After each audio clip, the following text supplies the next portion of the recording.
Exercise 7.3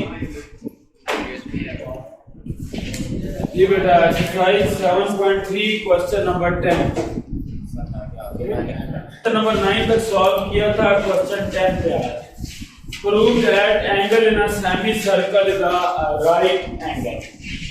अच्छा इसको बेटा पहले सॉल्व करने से पहले ये देख लें, ये आपके पास सर्कल है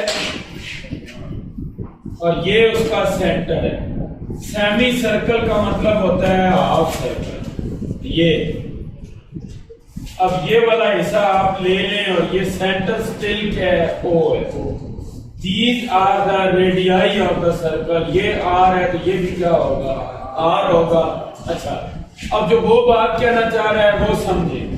कहते हैं कि इस पे जो एंगल बन रहा होगा ना वो हमेशा क्या होगा 90। सिर्फ इधर नहीं, जहां मर्जी है बन रहा हो बेटा। एंड्स ऑफ अ डायमीटर को सर्कमफेरेंस से अटैच करें, एंड्स ऑफ अ डायमीटर को सर्कमफेरेंस से अटैच करें, एंड्स ऑफ अ डायमीटर को सर्कमफेरेंस से। ये जितने एंगल बन रहे हैं आपके पास आप चेक कर लें, all angles are same and all are right. Right का मतलब क्या होता है 90 डिग्री पर। अब वैसे फिगर बनाएं तो आपको ऐसे लगेगा कि बिल्कुल ठीक है स्टेटमेंट, लेकिन नहीं। हमने बेटा with the theory of vector हमने इस चीज को क्या करना है, प्रूव करना है। अब उसके लिए क्या करेंगे, क्वेश्चन क्या कहता है, prove that in a semi circle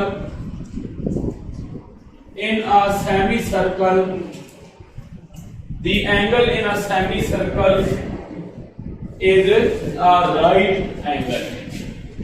The angle in a semicircle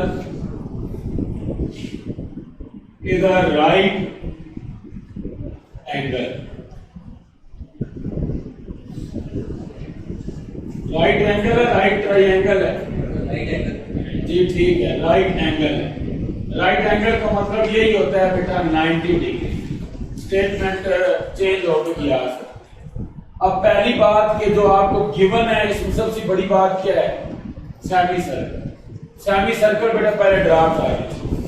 late me take a semicircle having centre O, having end points A and B। तो ये बेटा रेडियस में इन फॉर्म ऑफ वेक्टर अगर लूं, ये A vector और radius same होता है। अगर इसको मैं नेगेटिव एक्स एक्सिस पर ले लूं ये क्या हो जाएगा माइनस A वेक्टर। मींस मैं ये कहना चाह रहा हूं कि O से A का जो पोजीशन वेक्टर है वो A है। हमने अपनी आसानी के लिए O को ओरिजिन लिया है और B जो है बेटा वो माइनस A है, ये ले लिया। अच्छा उसके बाद मैं क्या देता हूं, let we take a semicircle. यहां हम लिखेंगे बेटा जो कंस्ट्रक्शन है विद सेंटर O, इसका सेंटर O है and OA and OB are या have position vector A and minus A। Where A minus A are या A mod minus A mod are radii of circle. ये radius है किसके, circle के। अब आपको बेटा इस सर्कमफेरेंस पे कोई ना कोई एक पॉइंट लेना है। कोई पॉइंट ले लें, कहीं पे मर्जी है ले लें, जरूरी नहीं है बिल्कुल इसके टॉप पे लेना है, नहीं जहां मर्जी है ले लें। तो let we take C be a point on a circle. Circle के ऊपर ले लें। ऑन अ सर्कल का मतलब होता है सर्कमफेरेंस पर। हैविंग पोजीशन वेक्टर, जिसका जो पोजीशन वेक्टर है वो क्या होगा OC, वो OC होगा बेटा। विच इज, उसका नाम रख देते हैं हम C वेक्टर। तो मीन्स दैट कि मैं ये कहना चाह रहा हूं, मैं C इधर ले लेता हूं बेटा। तो पोजीशन वेक्टर हमेशा ओरिजिन से होता है C। अब अगर आप गौर करें, join B with C, join B with A, ये एंगल क्या होना चाहिए, 90 होना चाहिए। लेकिन अभी हम ये चीज क्या करेंगे, प्रूव करेंगे। ठीक है, तो जो कंस्ट्रक्शन की है वो लिख लें, join B with C and join A with C, दोनों को C से मिलाएं। We have to show that, हमने ये चीज शो करनी है बेटा कि the angle at C is right.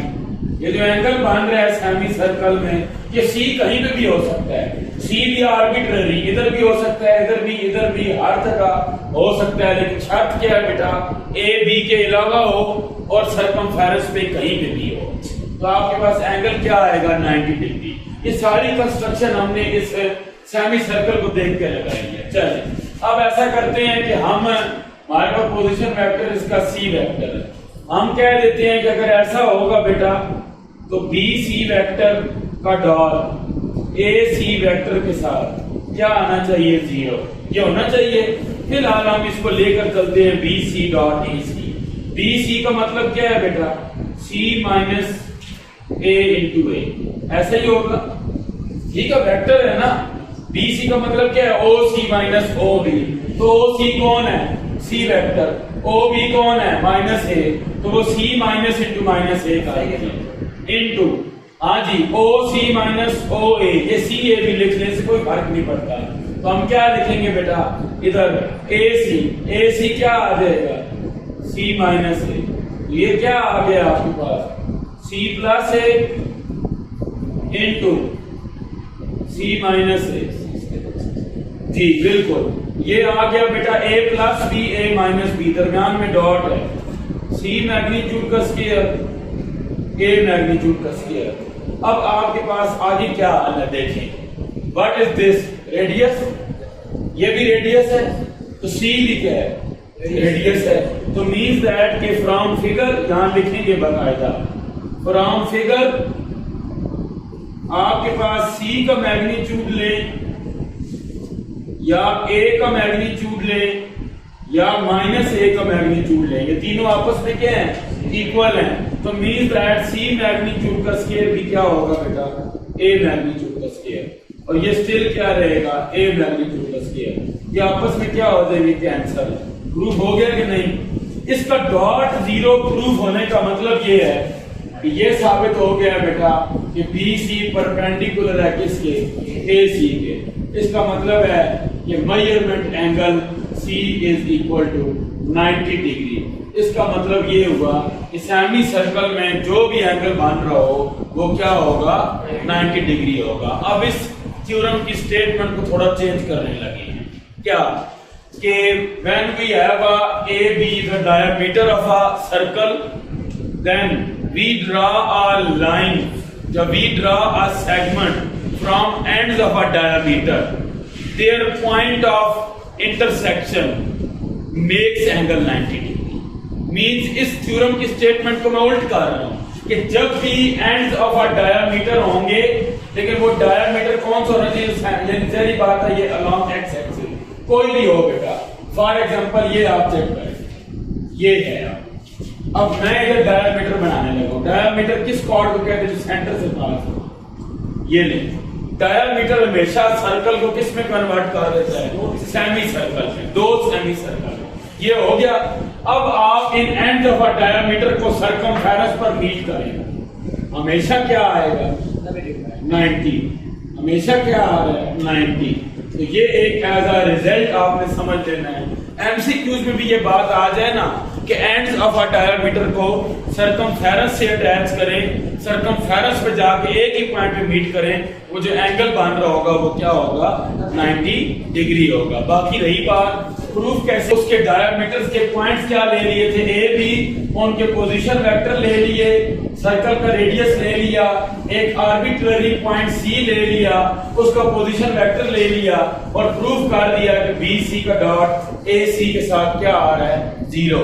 अगर बी सी का डॉट ए सी के साथ 0 आ रहा है, means that B C vector perpendicular है या ऑर्थोगोनल है किसके, ए सी वेक्टर के। तो हेंस प्रूव दैट कि उसका एंगल क्या बन रहा है, राइट। राइट कहने का मतलब क्या होता है 90 डिग्री, तो वो आपको पेपर में 90 डिग्री भी कह सकते हैं।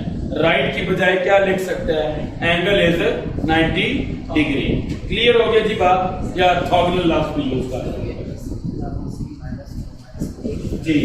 ये बेटा ओ सी माइनस ओ बी होता है, सी माइनस इंटू माइनस ए, वो खुद माइनस ए था ना, तो सी माइनस इंटू माइनस ए क्या हो जाएगा, सी प्लस ए। ये क्या था, सी माइनस ए, तो सिंपल हमने क्या लिखा, सी माइनस। क्लियर है जी।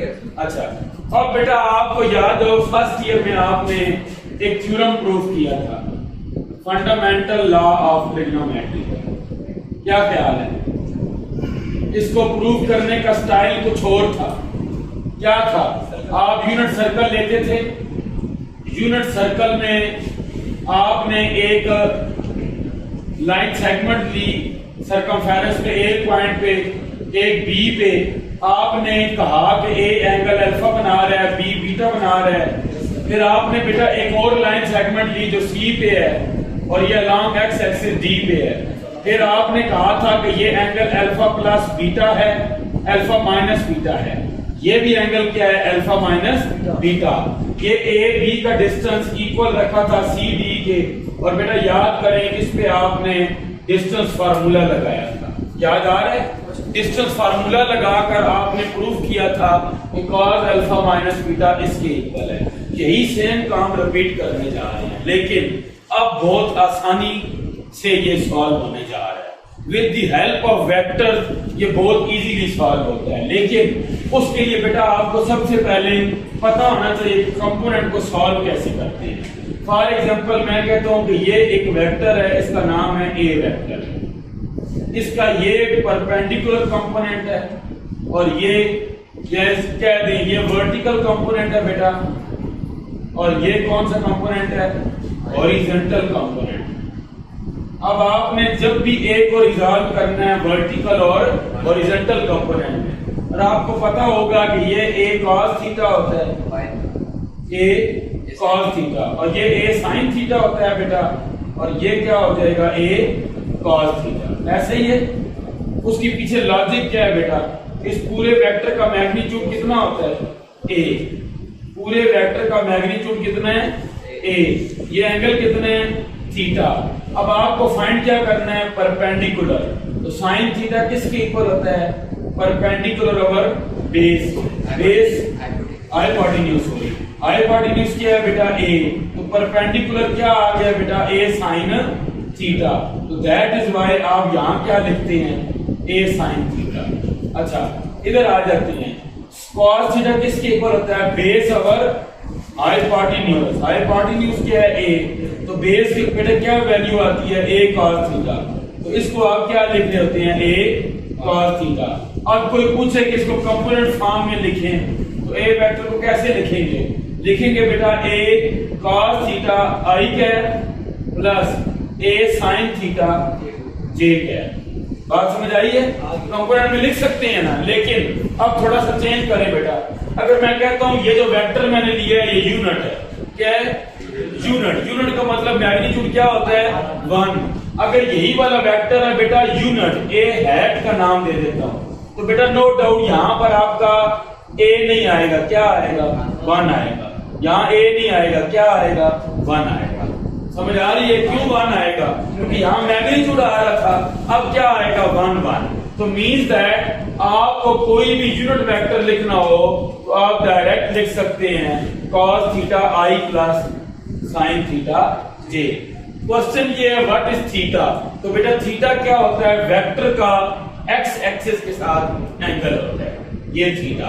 अब अगर इसी थीटा को मैं अल्फा कह दूं, यहां क्या आ जाएगा, अल्फा अल्फा। इसी थीटा को मैं अगर माइनस बीटा कह दूं तो क्या आ जाएगा, माइनस बीटा माइनस बीटा। बात समझ आ रही है। अब दो तरह के प्रूफ हैं बेटा, प्लस में भी प्रूफ करना है और माइनस में प्रूफ करना है। तो एक हमारा एक्सरसाइज का क्वेश्चन है जो है ना बेटा, एक्सरसाइज 7.3, इसका जो क्वेश्चन नंबर 11 है वो प्लस वाला है, वो बेटा प्लस वाला है।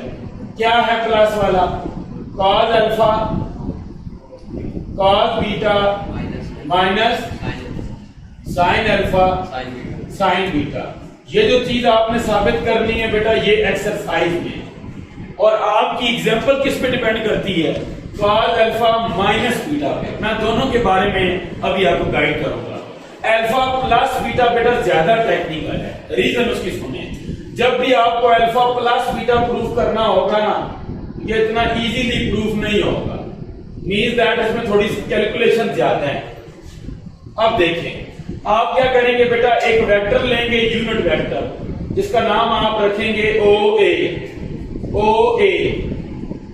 इसको कहते हैं ए हैट। ए हैट का मतलब क्या है, यूनिट वेक्टर। एक और वेक्टर लें बेटा, वो आपने फोर्थ क्वाड्रेंट में लेना है। मैं रीजन बताता हूं क्यों फोर्थ में लेना है।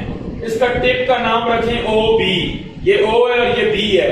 इसका आप ले लें बेटा यूनिट वेक्टर, क्या नाम इसका रखेंगे, B unit vector. Unit vector में और आम वेक्टर में क्या फर्क है बेटा, यूनिट वेक्टर जो होता है उसका मैग्नीट्यूड क्या होता है, 1। उसकी लेने की वजह है क्योंकि हमने ये चीज प्रूफ करनी है, और बी भी क्या ले रहा हूं, मैग्नीट्यूड 1। अब मैं कह रहा हूं कि ओ ए का एंगल है अल्फा, ओ बी का एंगल है माइनस बीटा। माइनस क्यों लगाया है, क्लॉकवाइज। जब भी क्लॉकवाइज एंगल लेते हैं तो क्या होता है, माइनस बीटा। लेकिन अब जरा देखिएगा यहां क्लैश कहां आता है। ये एंगल आपने लिया 32 डिग्री, कितना लिया, 32 डिग्री, 32 डिग्री। ये एंगल कितने हैं, ओवरऑल एंगल कितना है, ओवरऑल, हाँ जबरदस्त, ओवरऑल एंगल 48। यानी कि दोनों का सम हमने देखना है। ये टेक्निकल क्यों है उसकी वजह बता रहा हूं। एक एंगल कौन सा है 32, नीचे वाला एंगल कौन सा है -16। जब दोनों की एडिशन की बारी आएगी तो आप 32 को -16 नहीं करेंगे, 32 + 16 करेंगे बेटा। रीजन सुने, ये जो माइनस है ना ये जाहिर कर रहा है कि ये फोर्थ क्वाड्रेंट में है, वो जो प्लस है ना वो जाहिर कर रहा है कि ये फर्स्ट क्वाड्रेंट में है। अब आप एडिशन क्यों कर रहे हैं, आप एडिशन इसीलिए कर रहे हैं बेटा, आप कहते होंगे नहीं इसको तो लिखना चाहिए 16 डिग्री, तो बेटा आप खुद देखें 16 डिग्री इतना एंगल हो ही नहीं सकता, मुमकिन ही नहीं है। ये सारा एंगल साम करें तो क्या आ जाए 16। जब आपने एडिशन करनी है तो दोनों को ऐड करना है। जब आपने above the x axis angle देखना है तो पॉजिटिव होगा, बिलो द एक्स एक्सिस देखना है तो वो क्या होगा, नेगेटिव। तो ये दोनों बातों में फर्क है। अब सवाल है कि ये लेने क्यों है, ये अल्फा और ये माइनस बीटा क्यों लेना है, क्योंकि बेटा हमें जो बात प्रूफ करनी है ना उसकी वजह से हमें ये एंगल लेना पड़ेगा।